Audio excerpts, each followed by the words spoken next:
The year was 2022. The world was in an interesting place. Russia invaded Ukraine, the pandemic was still rampant although slowly starting to fade, and little ol' me was really into a series of videos on YouTube called Reading X Things Negative Reviews by a channel called H2. It was through this, and specifically their video on ULTRAKILL, that I ever found out about this game. And to be honest, I mostly forgot all about it. Sure, the game looked pretty cool, but I wasn't all that into FPS games anyway. Because of that, this barely left a mark on my memory. I really only remember the general idea of insanely fast combat, violence all over, and for some reason this specific visual of 5-2 stuck with me. Oh yeah, and the fact that people were really freaky in this community. More than 2.5 years passed before this game ever re-entered my mind, but before we can get into that, we have to briefly mention what actually led me to remembering it.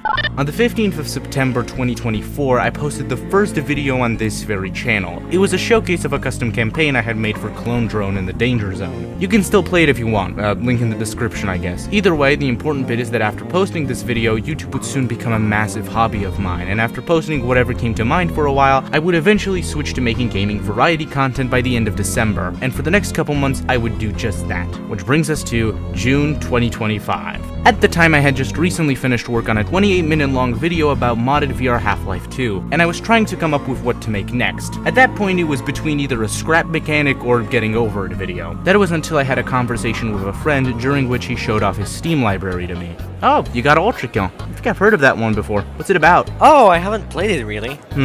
I see. Hey, maybe that could be my next video. I wouldn't recommend it.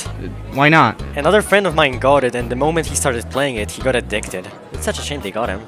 What? No, we're not referencing that. I'm getting grilled by my friends. And so, disregarding my friend's advice, a few days later, I bought ULTRAKILL, and I was immediately addicted. It's hard for me to fully recall my first experience with ULTRAKILL. I can definitely tell you I was quite bad. I remember taking 40 straight minutes to figure out how to beat V2 first time around, and straight up had to go down to lenient to figure out how to take down Gabriel. Even so, I found the constant rising skill ceiling of ULTRAKILL to be incredibly engaging, and I started to play this game a lot. Soon after beating the main campaign for the first time, I went back to P-rank all the levels, found the secret weapons, slowly and painfully figured out how to beat the Prime Souls, managing to eventually P-rank Minos Prime on Standard, which was probably my best achievement at the time. In the end, I decided to do a video on getting over it rather than ULTRAKILL. Still, my obsession did show itself, right here, which funnily enough also makes this video about a totally separate game the first time ULTRAKILL ever appeared on this channel. However, to follow up on the getting over it video, I decided to make an actual ULTRAKILL video rather than one on Scrap Mechanic, which at this point I didn't really want to do anyway. What emerged from that effort was this video about my first time trying to beat the game on Brutal. It's honestly a pretty unedited video though, mainly due to A, lacking the time to make any complicated edits because I had to go on a trip, and B, because I was testing how well a gameplay-focused video could do. In the end, it ended up performing fine for what I was expecting, but not all that well. After I got back from the trip, I decided that my next video ought to be another ULTRAKILL one. This time it would be a randomizer challenge, where I would have to beat every level in the game with a random weapon whilst trying not to die once. This was a fucking terrible idea. You see, on my first attempt, I made it all the way to 2-4 until the Corpse King killed me, but I could never reach that on any attempt after. No matter what, the furthest I could make it was 1-4 Claire... Fuck, I need to learn how to pronounce this.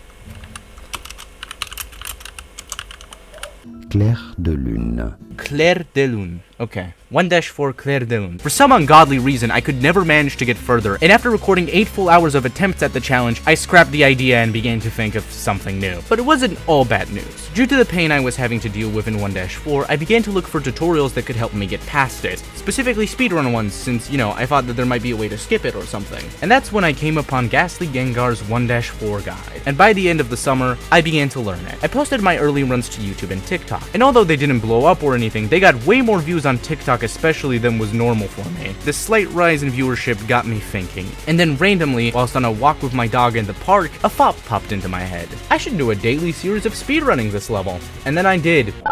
The primary inspiration for this series was not any other ULTRAKILL one, but actually it was that one animator's daily series on TikTok. Fraud being the end date just happened to be what I settled on because it was the upcoming update. The series got off to a slow start, but soon enough it started to do really well, which reinforced my want to continue improving my 1-4 runs. It was because of the series that I passed 100 subs, and then just kinda kept going. I got past 200, 500, and eventually 1,000, absolutely popping off. And seeing that people were really enjoying it, I decided to niche down from variety gaming to specifically FPS content with a focus on ULTRAKILL. Even better, by the end of October, I had successfully recorded a new challenge video and could begin editing it. So even as school started and the daily shorts came to release more like every 3 days, things were looking up. Until they weren't. You see, by the time I was done with scripting the long-form video, I realized it was really long. And whilst I started to work on it, looking at such a huge workload was really demotivating. I also had to deal with school, obviously, and a bunch of the stuff that came with having to study a lot more. Plus, I had to spend time making the V2 bullying series, and because of all that, I eventually came under the influence of humanity's worst enemy: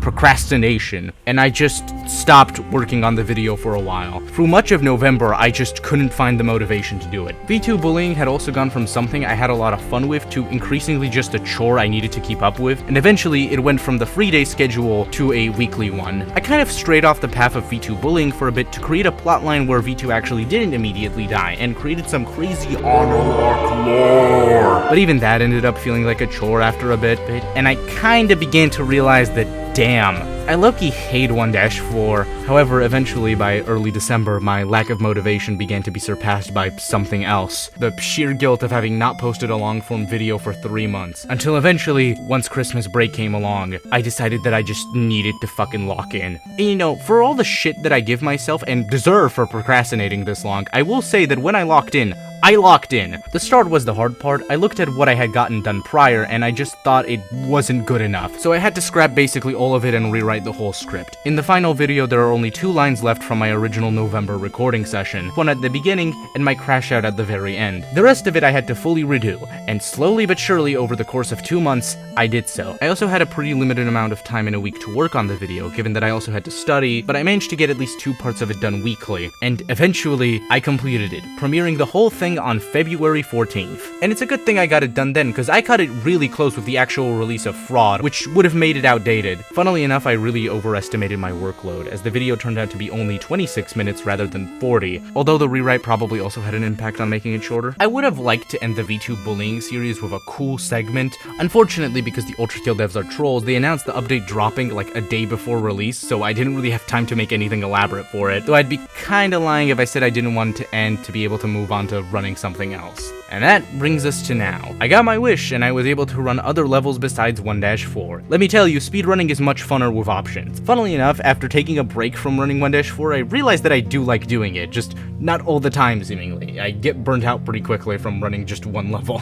Either way, I do plan to do more speedruns of 1-4 and make shorts of them, just every once in a while, and not all the time anymore. If there's one big thing this all taught me, it's that procrastination is my biggest enemy. It's so, in order to try to fix the problem a bit, I settled on making a schedule for myself. I would try to make every long-form video be posted at least under 2 months from the last one. I know it could maybe be faster, but right now I'm just trying to post more. I met a lot of people through my journey with speedrunning who helped me with things from tips to more detailed guides. And so here's all of them with their socials in the description. If I forgot anyone, listen, it's been a while, I'm sorry. Special thanks as well to Komiosis, whom I not only collabed with near the end of the series. If you've ever wondered why there isn't a 26th day of bullying V2, it's because it's on their channel, and whose video on their series served as a major inspiration for this one. Check them out. Also, credits to Mito, they requested this video. Oh yeah, this is also technically a 3,000 subscriber special. So yeah, thank you all. Until next time, if you enjoyed, consider liking, subscribing, sharing, blah blah blah, you get it by now. See ya in hopefully less than 6 months. OnaLok signing out.